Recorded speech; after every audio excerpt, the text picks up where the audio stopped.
What is up, everybody, man? Welcome into the Bluebloods as we kick back off our player interviews. And we had to start with a reigning national champion on the show. My guy, Amar Johnson, South Dakota State running back, had one of the best games of the season to end the season, over 100 yards rushing, a big touchdown against North Dakota State as he helped the Jacks win their first national championship in school history, man. Amar, appreciate you coming on the show, man. How does it feel still? Has it settled in that you are a national champion?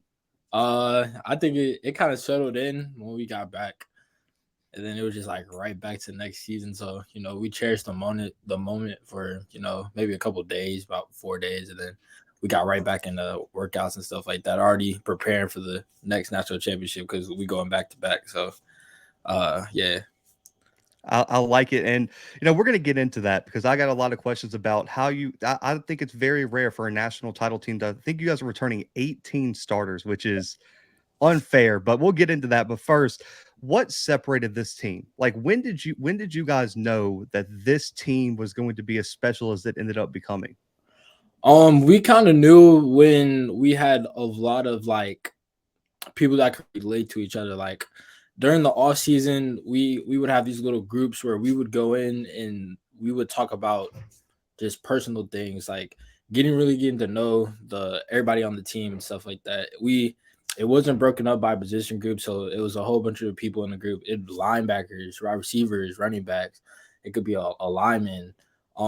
So you really knew who you were playing with. Like you knew, oh, this is my brother. These are things he goes through. These are things I know how to approach him from an aspect of if he messes up, I know I can't yell at him. He's more of a chill guy, like to tell him, hey bro, you good. We did a lot of that in the off season, team building. So compared from my freshman year to this year, that was the biggest jump. We all felt connected, even in the locker room. It was a whole bunch of like talking, connecting, laughing, all of that type of stuff, which I think like when it comes down to it, that's what you need in a great team because you got to trust the brother next to you. You got to trust that he's going to do his job and he's going to do his 1% on the team that he needs to do. So, And I think that running back room, I get questions asked all the time about some of these running back rooms where you guys got so much talent. Isaiah Davis, yourself, the list goes on. And then even your quarterback can run when he needs to. How do you guys, what's that bonding like? And how do you guys develop the mindset of, I don't care if it's me getting 100 yards this game, this other person getting 100 yards per game. How do you guys develop that mindset? And what's just the competition like in the room? the competition, I'm not gonna lie, the competition in the room is very, very high. Um, just with Mark, me, then you got Angel and Josh and all of those guys. Like when we rep at practice, it's like, okay, Zay got a good rep. Now I gotta get a good rep. And then now Angel has to get a good rep. Now Josh has to get a good rep. So it kind of we all push each other, and it's like if I set the standard for practice, they know. If Zay sets the standard for practice, they know like we have to meet this standard. And I think it kind of shows in games, and that our brotherhood of if Zay has a 100 yard game, that it didn't matter. That's my brother. We all want to see each other succeed. We're all happy for each other at the end of the day. So And going into the national championship, you guys were on a win streak over North Dakota State. I covered the game. I was down in Frisco. You guys seemed very confident. I mean, from the jump, I talked to Coach Stig. We got to talk to Caleb Sanders, Reese Winkleman, and some of those guys, and everyone just had like this quiet confidence. Did the fact that you guys beat them earlier this season in a comeback win, did you guys go into that game saying, we know we're the better team? Because everyone talked about this underdog role. Did you guys walk in knowing we're the better team, regardless of when we play this game? Um, I would say yeah, we knew we were the better team just because of the way we prepared that week. That week, all that all season time we had, coming back literally the day right after Christmas and stuff. Um, the way we prepared was literally like the way we ran the ball was the exact way they prepared us for like the scout team. So it was like when they would come in these formations and all this and that, it was like I already seen this about 50 times at practice. So it was like you just had to trust your mind and your feet at that point and just hit the hole when you had to make the play when you need to make the play because the coaches prepared us very well. And after the all season, a lot of people were shocked. I heard Inside, not a lot of people were. Coach Stig announces his retirement. A lot going out on top. I don't think there's a better way to go out. By the way, national champion Yeah. over a huge rival. Did you guys know going into that game it was his last one if y'all won? We did not. It was very shocking to us. Obviously, the whole team loves Coach Stig. He's a great guy. He always pushes us off the field to be a better person. Um, but no, we didn't. I really thought he was coming back for another year. I knew that he had signed another contract, so my senior year would be his last year. So it was very shocking that he retired. And I love Coach Stig. He the reason I'm here. So yeah. And head coach Jimmy Rogers taking over the program now. What is he like as a coach for people who might not know him as well or just getting used to him being the head coach? What is his personality like in the locker room, off the field, behind the scenes? Yeah. Well, Coach Rogers, you guys might think he's serious all the time because he never smiles or none of that, like on camera, none of that. But like, yeah, he does have another side to it, so where like he laughs and he jokes around with the guys. He's a great person, but overall, what I think that's good about him being the head coach is that he's gonna tell you what it is. He's gonna tell you what you need to work on, what you need to do to get better. He's gonna tell you this is what I need you to do to help the team, but he's also gonna push you while doing that. If he thinks you can give a whole nother gear, he's gonna tell you that regardless if you like it or you don't like it. So I think that's another aspect that we probably needed on the team just for everybody coming to play together. Because once he pushes this guy, the next guy's gonna have to step up too because he's seeing how hard he's going. So Rogers brings a lot to the table when it comes to that, and I think it's good that they brought in Rogers just because he's a familiar face around with everybody. It's not like we have a new coach that nobody's seen before. He's bringing in a whole bunch of different staff. Like we still have some guys on the staff. We lost a few other coaches, but overall, what he's building here is going to be really good, and y'all see this season. And you said it to start the show. Coach Rogers said in his press conference, it's back to back. It's about going back to back at South Dakota State. How did you guys how do you guys have so much continuity? Because you hear, the Yankee twins coming back for another year of eligibility. Tucker Kraft spoke last year about turning down, NIL and tampering things happening to come back. How are you guys so tight as a unit? And what is the importance of establishing that culture and continuity inside the program?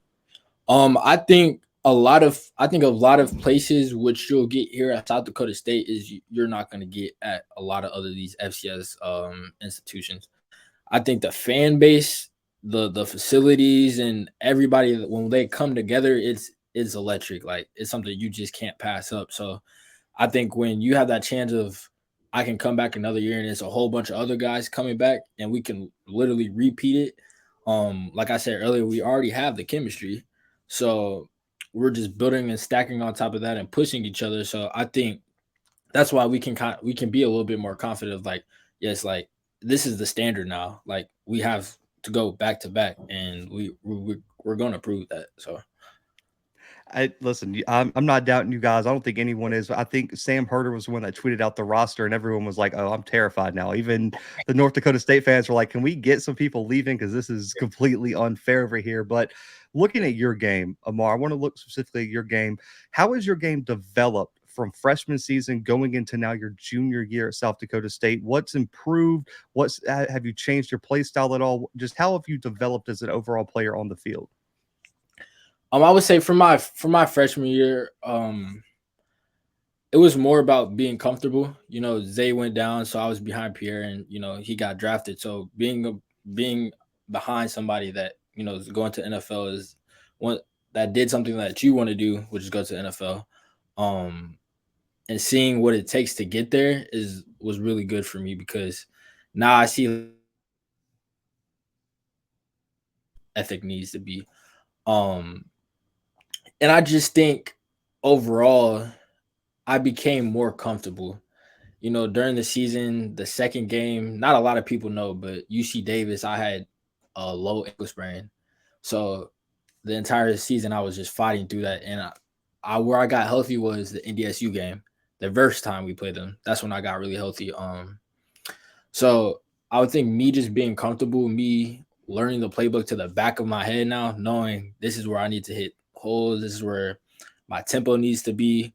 This is where my eyes need to be. Blitz pickup. I don't think the running back group missed a blitz pickup all season. So um I think that's really where my game improved, was just being comfortable, kind of getting that swagger back. Um just being comfortable and playing loose and all of that. And next year, again, Gronowski's coming back, Isaiah's coming back, you're coming back.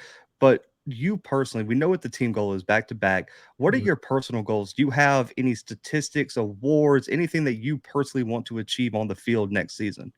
Me personally, I always set high standards for me. I want to at least have 100 100 yards all purpose, because I feel like I can be a threat in the passing game as well.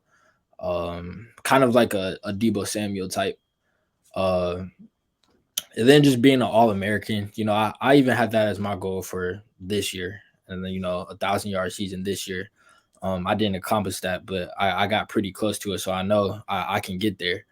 Um, Other than that, it's just being the top running back in the FCS. I got to put my name on the map. So And going back, I was looking at some of your high school film before the interview. You were one of the most dominant kick returners at the high school level. Do you want to see more time on special teams this year? And are there any plans for that?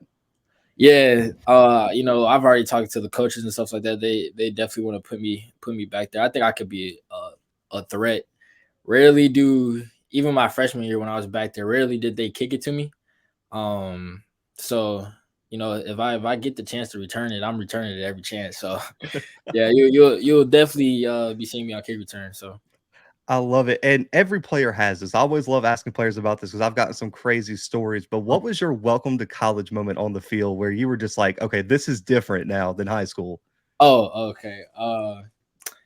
So it's kind of funny because a lot of people on the team would say my welcome back was like in the Lindenwood. They had like a big kid. He like got under my chin, lifting me up. Like it didn't hurt at all. So like that was a regular hit to me. So I would say my welcome back moment was definitely at Indiana State my freshman year.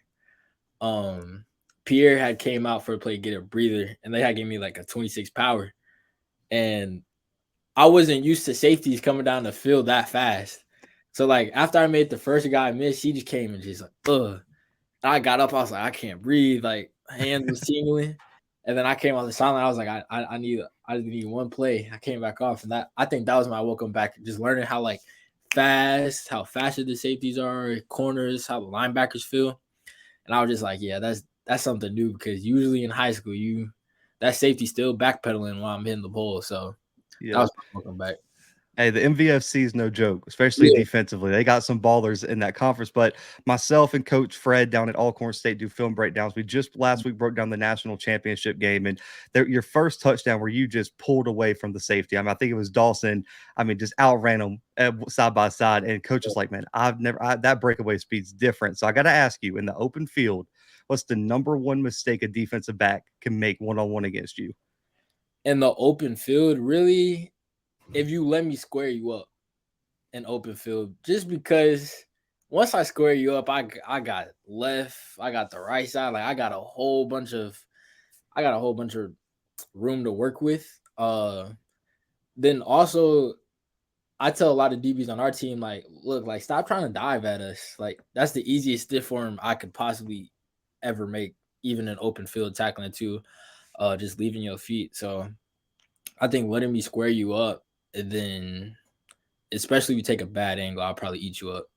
So You definitely saw that. Even the stiff arm, one of the best plays I think we saw on film is Mhm. they brought the corner like on the like I guess a corner blitz, and you saw him out the back of your head when you hit the hole. You turned and like did a backward Yeah, stiff yeah. arm, Talking and about- it like propelled you forward. I was like, yeah, you got to take better angles on yeah. him like that. It's not going to work. But to give a little bit of credit, man, and this could be you can give me one from your team and one from a team you've played.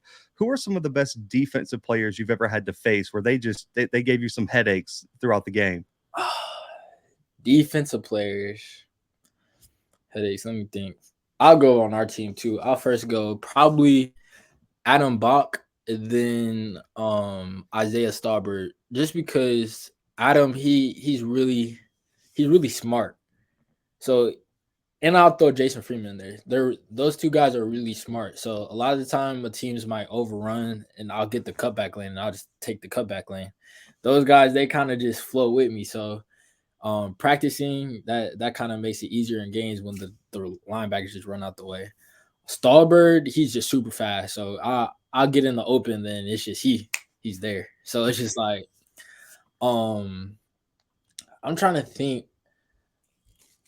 Probably the one of the best people I've seen was, I forgot his name, but my freshman year at Montana State, the linebacker, I think he was number 15. He got drafted. Troy, yeah, Troy. Troy Anderson. Oh yeah, he's crazy. Like he Yeah, runs sideline to sideline, hawking on the ball. I'm just like, I've never seen that from a linebacker standpoint. Like he was everywhere. And I was just like, yeah, that's a dude that could definitely play in the NFL right there. So he's probably the best I've seen. not surprised on that. Yeah, he plays for the Falcons now, and the funny part is he's a converted running back. He led the big. Oh, He was really? like a, yeah. He's his freshman year. He led the Big Sky in rushing, I and then remember, played. I remember Yeah, about that. Yeah. the kid, man, Troy. Shout out to Troy, man. Just insane. I see him down at the Senior Bowl last year. But looking at just your game in general, man, how do you get ready? Because I hear a bunch of people talk about pregame rituals. They have to do certain things. Do you have to do anything particular to get ready for a game, or what's your pregame routine on Saturdays? Pre-game routine. I like to listen to a lot of music. Um, Usually when I first wake up on a Saturday, I listen to like some slow jams, just to like relax myself, because and then once I get in the locker room, then I might turn on like the fast paced music, get my heart rate up a little bit, get going. Um, it's something I like to do at away games a lot, is I like to just walk the field twice and like go to the other team's sideline, just to like let them know like my presence is here. Like it's business. Like this is nothing to play with. I like to do that a lot, just to see, they look at you and all of that. Like, is he crazy or something? I like to do that though. And then I just warm up, do some jump cuts, do some planning, do some bursts of speed, and I like what Dion says. You look good, you play good. So I always got my chains on, warming up and stuff like that. So just because I like to feel good when I play, so it gives me my swagger and my confidence. Hey, that's a fact. People who have never played football will never understand that. They're like, "Why do you care about the uniform stuff?" I even played O line, and I even had to have certain things. Like I had to look a certain way, or like Yeah, it just you feel off if you don't have on your right. everyday like equipment and things that you wear during the game. But I always love to ask players this because I mean, listen, that they come up with the craziest answers, but trash talking, man. One, how big of a part does trash talking play in your game, and who's the biggest trash talker on South Dakota State going into next season? The biggest trash talker. Me personally, I have not talked trash yet. I'll probably get there, probably around my junior senior year. Usually people say something to me and I just run back. Uh I don't know, just because Stick kind of emphasizes like just be the bigger person. Like Yeah. at the end of the day, you make a tackle. A lot of people make tackles. Some might have not been blocked up right, so you know, I'll let you have it. But I'll let my game do the trash talking. But probably the biggest on the team, uh, I'll probably have to go Steve or Dayton. Steve's a corner, then Dayton's a linebacker too. They talk a lot of trash. They get it going. So those probably the biggest. I love it, man. And then the final question, man. I appreciate your time again. I know hectic, man, for you all in terms of schedule wise. But what is just the message to fans on what they can expect from South Dakota State going into next season? Do you guys already have like a slogan or anything going into next year, or just what can they expect from you and the team? Uh, I probably say this. The slogan is just simple. The standard, like what we did last year.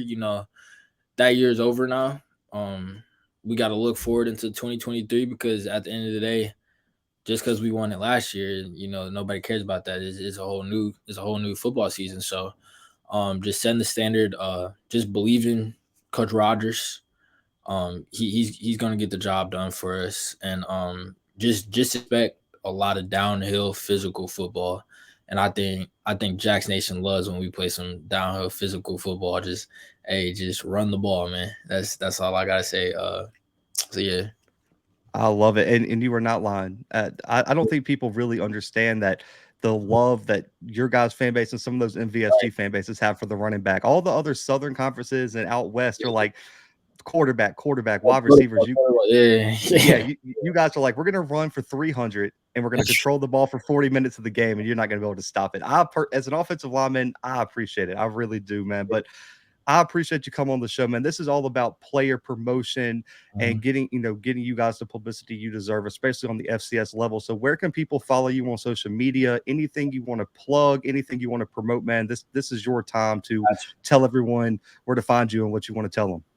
You can follow me on Instagram at Amar Johnson 1. You can follow me on Twitter at Amar_Johnson 1. And then, got my own clothing brand called FSL Apparel. That's on Instagram as well. We're about to just drop some hoodies. So go check that out. For sure. I'm gonna cop me a hoodie, man. I always wear hoodies on the show, so Yeah. have to rep you guys on the show. But man, I've already got it planned. I'll be up there for South Dakota State, Montana State next season. So we'll have to catch up. We'll have to catch up in person, man, week 2 of next season. But guys, make sure to go follow Amar on all social media. It's so important to support the players, especially at the FCS level. And I guarantee you're gonna see this guy to my right playing on Sundays one day. But guys, for Amar, for myself, and for the Blue Bloods, we are out for right now.